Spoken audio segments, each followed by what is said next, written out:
lanjutkan kembali topik kontemporer accounting gitu ya.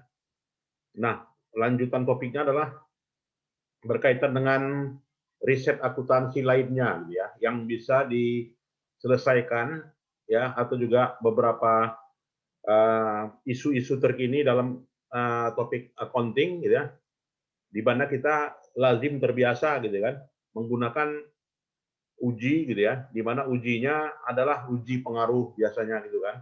Apakah dia uji pengaruhnya secara apa ya, struktural atau juga yang bukan struktural gitu ya.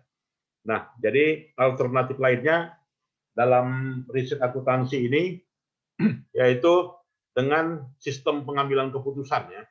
Jadi sistem pengambilan keputusan dalam hal ini sistem pengambilan keputusan berdasarkan pada kriteria gitu ya.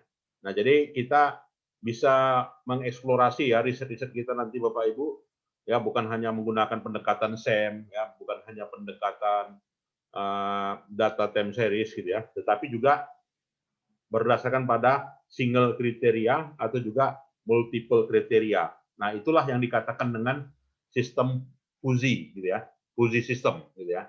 Jadi sistem fuzzy system ini juga lazim diterapkan di dalam riset-riset ilmu akuntansi ya Bapak Ibu. Nah, di mana dasar dari fuzzy system ini adalah logika gitu ya, logika untuk masalah yang dihadapi gitu ya. Jadi logikanya di sini ada kondisi dua yang logis gitu ya. Jadi kondisi dua yang logis itu yang mempresentasikan ketidakpastian dalam suatu bahasa formal yang dipahami komputer ya, yang digunakan dengan pendekatan fuzzy logic gitu ya. Nah, misalnya masalah sebuah universitas memutuskan apakah seorang mahasiswa layak mendapatkan beasiswa atau tidak. Nah, itu keputusan gitu ya, Bapak Ibu. Keputusannya layak, keputusannya tidak layak. Nah, dalam hal ini kriterianya ada ya. Kriterianya misalnya indeks prestasi 3, STPA-nya 8 misalnya. Kemudian mahasiswa A punya IP 3 dan juga tes psikologinya 8.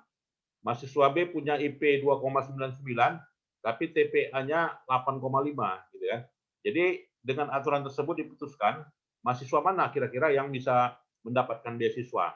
Nah, jadi dalam hal ini mahasiswa A dalam hal ini lebih layak dia mendapatkan beasiswa dibanding dengan mahasiswa B misalnya. Kenapa?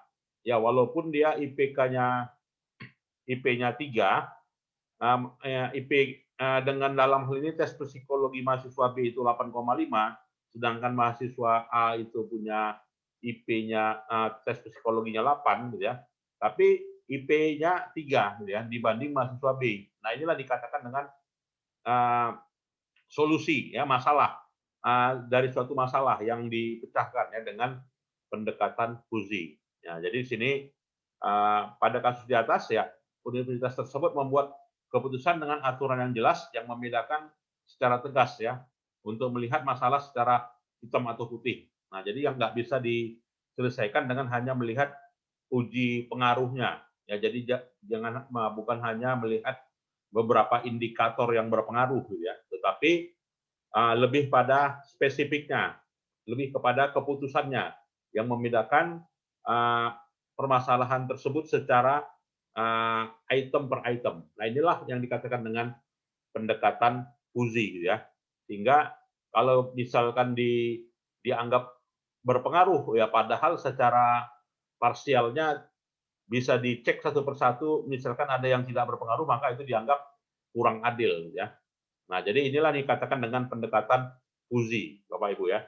Nah, jadi dasarnya fuzzy itu adalah ilmu himpunan gitu ya. Kalau di dalam matematika dasar dulu waktu kita SMA gitu kan, itu ada matematika dasar di mana membedakan anggota, apakah anggota atau juga yang bukan anggota gitu ya. Di mana dalam hal itu nilainya ya bisa dia 0, bisa dia 1 gitu ya. Bisa dia 0, bisa dia 1. Nah, itu. Jadi fuzzy set di sini ya dalam sebuah himpunan ya, dalam sebuah set A di dalam universe U didefinisikan sebagai suatu fungsi keanggotaan ya, yang memetakan setiap objek menjadi suatu nilai real ya, yang nilainya 0 sampai 1. Nah, jadi dengan demikian fuzzy set ini kriterianya terbagi nantinya Bapak Ibu ya. Jadi kriterianya 0 dan 1 gitu ya. Dan nilai dari mu A rata-ratanya menyatakan derajat keanggotaan X di dalam A ya. Nah, baiklah kita coba nantinya melihat fuzzy set ini penerapannya di riset ya. Di riset kontemporer. Ini ada suatu contoh gitu ya. Di mana risetnya sebagai berikut. Ya.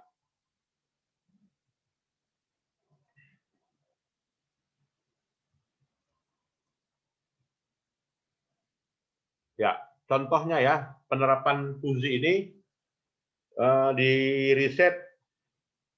Nah, ini ada sebuah tulisan, ya, tulisan dalam hal ini meneliti kira-kira faktor-faktor apa saja yang menentukan level konservatisme dalam akuntansi dengan pendekatan fuzzy, ya. Nah, jadi situ pendekatan konsep tingkat konservatismenya itu sejauh mana, ya, maka diukur dengan fuzzy. Jadi latar belakang dari riset ini adalah sebuah berbagai alternatif kebijakan. Jadi di sini dasarnya kebijakan terkait dengan dampak dari suatu nilai suatu perusahaan terkait dengan penerapan metode ya, atau juga standar. Nah, tujuannya di sini adalah mengembangkan solusi fuzzy ya yang membedakan dalam hal ini bias atas dari suatu laporan keuangan. Jadi sejauh mana biasnya, ya? Apakah biasnya rendah, tinggi, ya? Nah, jadi di situ dengan pendekatan fuzzy dan juga menerapkan metodenya di sini adalah metode fuzzy. Nah, jadi Bapak Ibu bisa nanti terapkan ini juga di disertasi ya, misalnya. Jadi dengan pendekatan fuzzy itu dikembangkan ya dengan data dari perusahaan Korea menggunakan softwarenya MATLAB ya. Nah, jadi Bapak Ibu bisa alternatifnya juga menggunakan MATLAB ya, selain dari Smart PLS ya, Word PLS ya, juga bisa menggunakan MATLAB dan juga pendekatan Fuzzy Mamdani. Nah, jadi nanti Fuzzy Mamdani ini seorang ahli fuzzy tahun 75 ya di Iran ya. Hasilnya menunjukkan bahwasanya dengan pendekatan fuzzy system itu mengindikasikan terdapat model relevan yang valid dan disimpulkan bahwasanya memberikan rekomendasi atau juga stimulus di mana tingkat bias dari laporan keuangan itu bisa ditentukan ya dengan pendekatan fuzzy gitu ya. Apa saja nanti tingkat bias dari laporan keuangan tersebut ya nantinya akan dihasilkan dengan kesimpulan fuzzy di mana hasil pengujian lebih lanjutnya diperlukan sampel yang lebih besar lagi dari suatu aktivitas dan juga dari kondisi bisnis yang ada ya. Nah, ini ya. Jadi latar belakangnya bahwasanya penyajian laporan keuangan itu ada mengandung elemen bias ya. Jadi elemen bias terkait dengan kebijakan akuntansi dan juga metode estimasi. Jadi dalam pemilihannya itu beberapa pendekatan yang berbeda yang dalam hal ini bisa digunakan untuk mengestimasi pendapatan, beban, dan juga aset atau juga kewajiban ya. Dan nah itu latar belakangnya gitu ya. Latar belakangnya karena biasnya laporan keuangan gitu ya. Nah, itu latar belakangnya.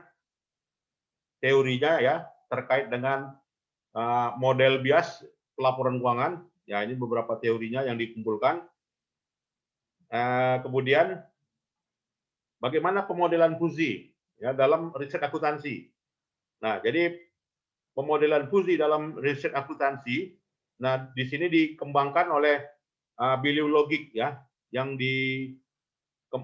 dikembangkan atas dari suatu peristiwa ya berdasarkannya papernya Lee, di mana logika klasiknya ya di mana logika klasiknya terhadap pemahaman akan suatu sistem yang ditunjukkan dalam suatu persamaan ya atau juga nilai numerik fuzzy. Nah, jadi fuzzy di sini itu adalah suatu bidang dari ilmu ekonomi itu sendiri, gitu ya, yang dikembangkan dalam 2 dekade ini, ya. Dan pendekatan Fuzzy itu dalam suatu accounting research sudah juga digunakan oleh Lin, dan juga pendekatan Fuzzy itu merupakan turunan dari yang namanya neural network, gitu ya, atau artificial intelligence. Nah, jadi turunan dari itu, di mana modelnya ini bisa mendeteksi fraud ya atas pelaporan keuangan.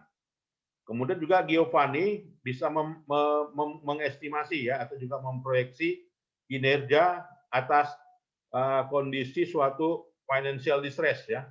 Financial distress dengan juga pendekatan Fuzzy, gitu ya. Nah, metodologinya ya ada 6 variabel yang digunakan dalam pemodelan Fuzzy ini. Di antaranya variabel tax, ya variabel amortisasi, ya variabel LTIA, PROF, OK, dan juga OCL ya. Nah, jadi 6 variabel ini merefleksikan sebagai suatu kebijakan akuntansi. Jadi kalau misalkan masalah pajak, yaitu kebijakan akuntansi, perpajakan ya. Kebijakan penyusutan, amortisasi juga kebijakan pajak ya. Atau juga other comprehensive income misalnya. Itu juga kebijakan ya yang diterapkan dalam suatu perusahaan. Nah, jadi dalam suatu tabelnya kita lihat ya di sini operasional variabelnya ya, di mana kebijakan accounting research terkait dengan laporan keuangan diantaranya perpajakan ya, dalam hal ini diproksikan dari ya jumlah pajak pendapatan yang dilaporkan terhadap total laba kotor, gitu ya. Kemudian juga jumlah amortisasi dan depresiasi itu diproksikan ya dari 1 dikurang EBIT dikurang EBITDA ya, artinya 1 dikurang earning before income tax dan juga earning before income tax different asset, gitu ya. Dan juga long term intangible asset ya. Jadi di situ long term intangible asset and juga asset. Jadi pembagiannya long term intangible asset dibagi dengan total asset LTIA ya. Kemudian juga PROF. Ya, PROF itu adalah provision ya berdasarkan IAS 37 dibagi dengan total aset ya. Total aset. Kemudian juga OCA ya. Jadi OCA itu adalah suatu rasio di luar ya aset lancar dibagi dengan total aset, dan OCL itu adalah rasio current liabilities dibagi dengan total aset. Nah, jadi other current liabilities dibagi dengan total aset. Nah, sekarang dengan pendekatan Fuzzy logic, gitu ya, kira-kira dari 6 variabel ini mana yang dianggap sebagai suatu kebijakan yang paling konservatif, gitu ya. Suatu kebijakan yang paling konservatif yang menentukan dari suatu kebijakan akuntansi yang dianut oleh perusahaan tersebut, gitu ya. Jadi dari 6 ini nanti berapa gitu ya yang dianggap sebagai kriteria yang tepat ya, yang menggambarkan dari level konservatisme, apakah dia tax gitu ya, apakah amortize atau juga OCL. Ya, tentu saja nanti bisa aja salah satu dari variabel ini gitu ya, atau juga hanya 3 misalnya, hanya 5 gitu kan. Nah, ini kan berbeda ya Bapak Ibu kalau kita dengan uji pengaruh gitu ya. Jadi kalau uji pengaruh ini dikatakan ini signifikan, ini tidak gitu kan. Ini signifikan, ini tidak, atau semua signifikan ya. Nah, tetapi dengan pendekatan Fuzzy di sini gitu ya, pendekatannya basis pada keputusan gitu ya. Jadi basisnya dari suatu keputusan yang lebih relevan yang mana gitu ya. Dalam suatu kebijakan akuntansi konservatisme gitu ya. Ya apakah tax, amortis atau juga OCL. Ya dari yang 6 ini yang mana ya. Nah, jadi dari operasional variabel tersebut gitu ya, yang dikumpulkan dari perusahaan di Kroasia gitu ya. Tentu saja dari catatan atas laporan keuangannya, ya, accounting information-nya, tahun 2015 ini katanya. Dari 1060 perusahaan di Kroasia yang dianalisanya, gitu ya. Yang dalam hal ini beroperasi di Eropa, ya.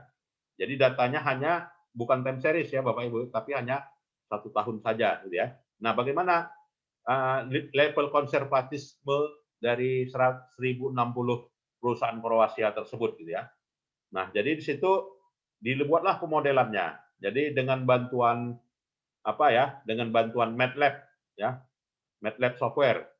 Nah, jadi dengan bantuan MATLAB software itu lazim ya Bapak Ibu di penyelesaian kasus fuzzy ya dengan MATLAB gitu ya. Nah, jadi dengan pendekatan fuzzy gitu ya, dinamai dua unsur gitu ya, yang namanya one fuzzy for var dan juga one fuzzy for var gitu ya. Jadi one fuzzy for var dan juga non one fuzzy for var gitu ya. Nah, dari hasil pengujian MATLAB yang bisa yang bisa dianalisa juga secara online ya dengan masuk pada situs matwork.com ya, di mana korelasinya didapatkan ya dengan MATLAB itu. Nah, di mana korelasi antara teks dengan amortize itu korelasinya tidak terlalu tinggi ya. Tidak terlalu tinggi, hanya 0,068. Ya. Jadi korelasi yang paling tinggi yang mana? Ya, korelasi yang paling tinggi antara teks ya dengan misalnya dengan LTIA ya, itu korelasi yang tinggi ya. Nah, dapatlah nilai korelasinya ya. Nah, lalu dibuat pemodelan dengan fuzzy. Nah, jadi dibuat pemodelan dengan fuzzy di sini dibedakan ya level konservatisme dalam penyajian laporan keuangan yaitu yang terkandung dengan sistem fuzzy logic di situ ditemukan 4 gitu ya. Nah, jadi ditemukan 4 dan 1 sebagai variabel gitu ya. Apa itu gitu ya? Yaitu inilah dia. Jadi tax ya, kemudian amortize, kemudian LTIA dan juga provision gitu ya. Jadi yang nggak masuk itu apa? Ya, jadi yang tidak masuk itu OCL ya. Atau juga OCA. Nah, itu ya. Jadi dari OCL dan OCA itulah yang dikeluarkan gitu ya. Dari pendekatan fuzzy ini ya. Jadi dianggap keempat inilah yang merupakan level yang menentukan bias atau tidak biasnya gitu ya dari level konservatisme atas laporan keuangan di perusahaan-perusahaan di Kroasia. Nah, jadi inilah yang ditemukannya ya, Bapak Ibu ya. Nah, jadi dalam pendekatan konstruksi fuzzy di sini didapatkan ya dua inputnya apa ya dan juga outputnya apa ya. Nah, jadi inputnya ya dari 6 itu 4 gitu ya. Nah, jadi ada dari 6 itu ada 4 yang merupakan level yang merupakan ini ya, yang merupakan unsur yang menentukan level konservatisme gitu ya atas biasnya terhadap pelaporan keuangan ya. Jadi tax, amortize, LTIA dan juga provision gitu ya. Nah, jadi kalau diapakan ya difigurkan di dalam MATLAB itu ya level konservatismenya inilah ya. Jadi antara teks yang 4 tadi gitu ya. Nah, di tingkat levelnya yang paling tinggi, yang paling rendah, nah dapat ditentukan ini. Ya. Jadi ilustrasinya tergambar ya dengan fuzzy. Jadi bukan hanya sekedar uji pengaruh saja ya, Bapak Ibu. Inilah dia. 4 tadi ya. Nah ini tergambar dia. Tapi dengan menggunakan aplikasi MATLAB. Silakan kalau ada yang kita diskusikan. Yang lain dianggap tidak tidak signifikan, gitu ya. Artinya tidak dianggap sebagai level yang tertinggi, gitu ya, di dalam menentukan tingkat konservatisme perusahaan-perusahaan di Kroasia tersebut. Nah, dan juga disajikan pemodelan dengan fungsi if then ya. Jadi dari data, gitu ya, pemodelan if then-nya disajikan sebagai berikut ya. Nah, jadi dari kesimpulannya dari 6 itu ada 4 gitu ya. Ada 4 yang dianggap sebagai suatu level konservatisme. Nah, itulah ya. Ya kan, Bapak Ibu? Nah, ini Izin, kasusnya di Pak. Kroasia ya. Silakan, Pak. Ya, izin Pak. Nah, jadi ini untuk Fuji sistem atau Fuji modeling ini berarti kesamaannya dengan apa ya Pak ya, untuk SEM ya Pak? Pemodelan SEM. Bedanya Pak, kalau dia pendekatan SEM itu dia tidak dapat ditentukan gitu kan. Dia hanya dapat menentukan variabel dengan indikator tertentu yang merupakan pengaruh gitu ya. Artinya di level yang konstruknya tergambar gitu ya. Tergambar pengaruhnya gitu ya. Nah, tetapi kalau dengan fusi di sini ya di level konservatisme sejauh mana besarnya level konservatisme atas biasnya pelaporan keuangan ya dapat tergambar ya secara jelas sejauh mana levelnya. Apakah levelnya rendah, apakah levelnya tinggi. Nah, jadi dengan pendekatan fusi kedalamannya lebih lebih dalam dibanding dengan uji pengaruh tadi gitu Pak ya. Terima kasih Pak. Ya. Nah, ini bisa diterapkan ya Bapak Ibu di riset-risetnya nanti gitu ya. Dan untuk dipublikasi nggak akan sulit gitu ya Bapak Ibu, nantinya publikasi di Scopus gitu ya. Dan ini banyak yang menerimanya. Ya. Mungkin satu lagi Pak. Ya. Maksudnya kita dalam menggunakan Fuji sistem ini berarti ini kriteria-kriteria dalam mengambil keputusan itu kita sudah tentukan di data awal ya Pak ya. Iya, betul Pak. Ini kan dia menggunakan data sekunder, kan? Di mana data sekundernya tadi ada 6. Nah, dari 6 tadi ditentukan levelnya. Ya, ternyata dari 6 tadi ini gitu kan, hanya 4 saja gitu kan yang levelnya tinggi, yang menyatakan proxy, yang menyatakan tingkat tingkat dari bias laporan keuangan sebagai indikator konservatisme itu dapat ditentukan, yaitu tax, kemudian juga amortization and depreciation, kemudian long term intangible gitu ya. Jadi 4 ini. Sedangkan OCA dan juga OCL dianggap tidak merupakan suatu kriteria level pengungkapan konservatisme. Nah, itu dia Pak. Kalau di dalam uji pengaruh kan ada Y-nya di sini kan. Ya. Nah, ini tidak ada Y-nya, Pak. Jadi hanya menentukan kriterianya mana. Kriterianya adalah tax. Ya, kriterianya adalah amortisasi, kriterianya adalah LTA sebagai gambaran dari level konservatisme laporan keuangan. Yang buat tapi untuk klasifikasi penelitiannya ini masih ke kuantitatif ya Pak ya? Kuantitatif Pak, tentu saja. Makanya ya MATLAB setidaknya kita belajar juga di sini Pak ya. MATLAB. Bukan hanya MATLAB, SPSS juga bisa. Cuman kelebihan dari MATLAB ini bisa tergambar kan level konservatisnya seberapa besar teks ini tadi. Nah, tergambar di figur ini gitu ya. Nah, tergambar di figur ini. Keren dia memang hasilnya, Pak. Nah, ini dia kan. Nah, ini variabel teks tadi gitu ya. Nah, ini variabel LTIA, ini variabel amor, ya ini variabel prof. Nah, jadi levelnya semuanya ya tinggi, gitu kan, high di sini, high. Yang lain nggak ada dapat high. Nah, ini Pak. Ya, kemudian untuk kasus Indonesia boleh kita lihat juga sekilas, Bapak Ibu, ya dengan kasus sebagai berikut.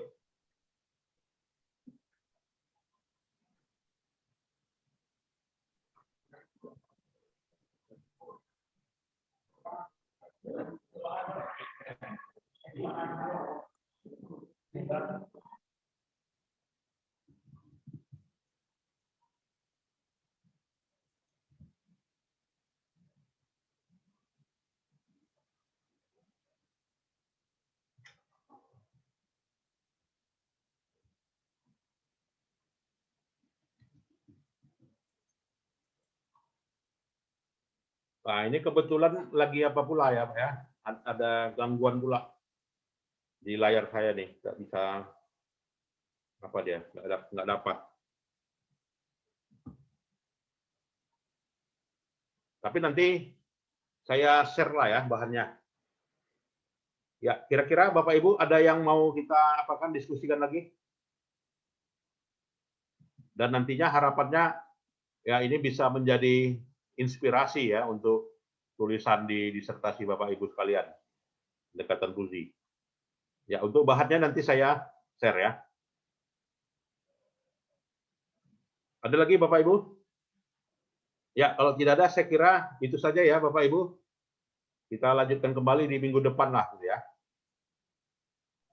Baiklah, selamat sore. Baik, Pak. Terima kasih, Pak.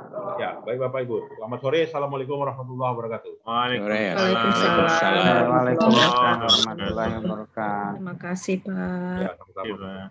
Ya, boleh meninggalkan ruangan. Terima kasih. Izin lihat. Izin lift, Pak. Ya, sama-sama.